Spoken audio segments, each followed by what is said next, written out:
It's a Tuesday, it's February 3rd. Hey, I'm Megan McKinney. This is Here First from IPR. Hundreds of people have participated in a training event in Cedar Rapids to learn how to respond to ICE activity, including documenting arrests. IPR's James Kelly has more on the training that happened last weekend. Organizers say nearly 600 people came to the training hosted by the immigrants' rights group Escucha Mi Voz. Reverend Jonathan Hefner at St. Paul's Methodist Church, where the training was held, says the event had two main goals: building relationships and making sure people know their rights. We don't want anybody to get hurt. We don't want anybody to be in a situation they didn't want to be. And so the education of this is about knowing what we can do and knowing what the limits are. Videos of the training circulating online have prompted calls from conservative social media influencers for the church to lose its tax-exempt status. Hefner says nothing in the training threatened the church's status. I'm James Kelly, IPR News. The latest round of federal campaign finance data shows Republican U.S. Senate candidate Ashley Hinson received the most in campaign contributions last year. IPR's Natalie Krebs has these numbers. The most recent campaign finance filing reports from the Federal Election Commission show that U.S. Representative Hinson received nearly $4 million in campaign contributions for 2025. She's followed by Democratic State Senator Zach Wahls, who raised just over $2 million. Wahls' Democratic opponents, State Representative Josh Turek and former Knoxville Chamber of Commerce Executive Director Nathan Sage, reported receiving $1.7 million and $1.3 million, respectively. Republican former state senator Jim Carlin reported contributions far behind other candidates at just under $60,000. Candidates are competing for U.S. Senator Joni Ernst's open seat as she is not seeking a third term. Primary elections are set for June 2nd. I'm Natalie Krebs, IPR News. A small business advisor from West Des Moines wants to be Iowa's next state treasurer. John Norwood is a Democrat who previously ran for Secretary of Agriculture in 2022. Norwood says his top priorities include protecting IPERs and independent oversight and transparency in government. The treasurer is the chief financial officer of the state's banker, chief fiduciary, and that role is really important to Iowans' pocketbooks and the Iowa economy. So we need someone who can both understand the minutia of the office, but also the big picture and be able to communicate that to Iowans. Norwood founded a consulting company and also helps small businesses through a Goldman Sachs program. Robbie Smith of Davenport is the current state treasurer and is seeking a second term. He was the first Republican elected to the office in 40 years. Midwest residents can help document light pollution by looking at the constellation Orion and telling scientists what they see.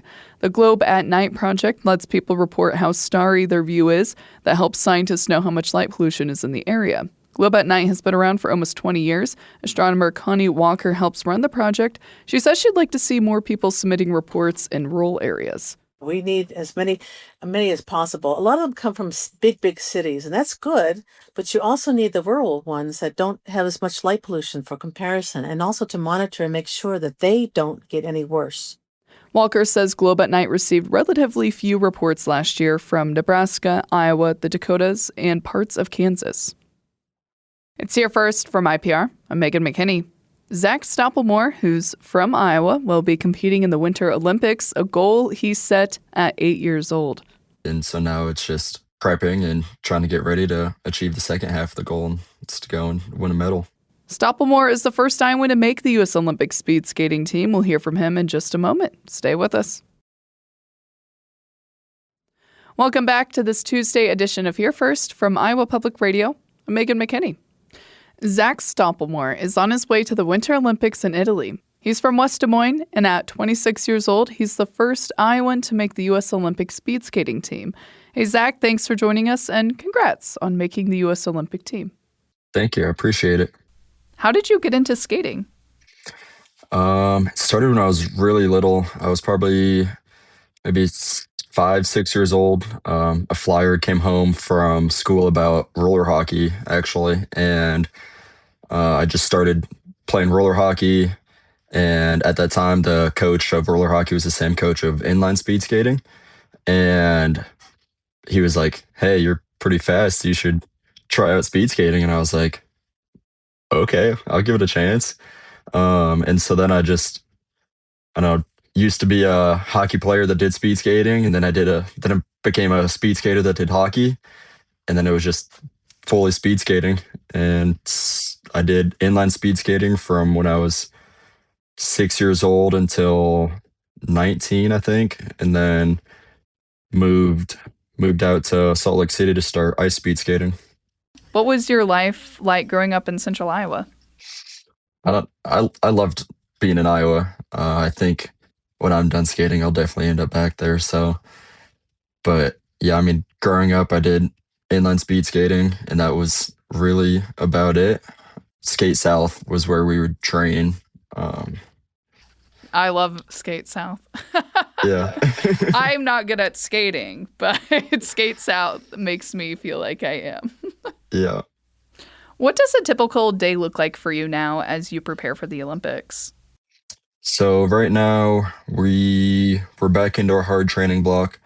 We're doing about 2 days, 5 days a week. So usually I'll go to the oval in the morning. We'll be on ice for probably about 2 hours, and then we get off, go get lunch, and then we'll come back and we'll do either um, like our strength and conditioning. We'll do our weights, or we'll have some sort of interval bike ride in the afternoon. Now that you're starting to prep and train for it, does it feel real? How does it feel, maybe the same or different than what you imagined? If I think it feels like how I imagined it to feel. Just like the first part of my goal, like since I was 8 years old, has been achieved, and so now it's just prepping and trying to get ready to achieve the second half of the goal, and it's to go and win a medal. Have you had any favorite moments since qualifying? I mean, favorite moment was definitely just hugging my parents after the race. They're obviously my biggest supporters. Wouldn't be here without them, so that was definitely my favorite moment, I would say. And then after that, we had our Olympic clothing reveal, and that was a pretty surreal, pretty special moment. Just seeing seeing the Under Armour part of our reveal was pretty special. That's Zach Stoppelmore, the first Iowan to make the U.S. Olympic speed skating team. Thank you, Zach, for talking to me this morning, and good luck. Yeah, thank you so much for having me. Zach is set to compete in the men's 500-meter race on February 14th. Thanks for listening to Here First from IPR Today. I'm Megan McKinney. Glad to be back with you on this Tuesday. Have a great day.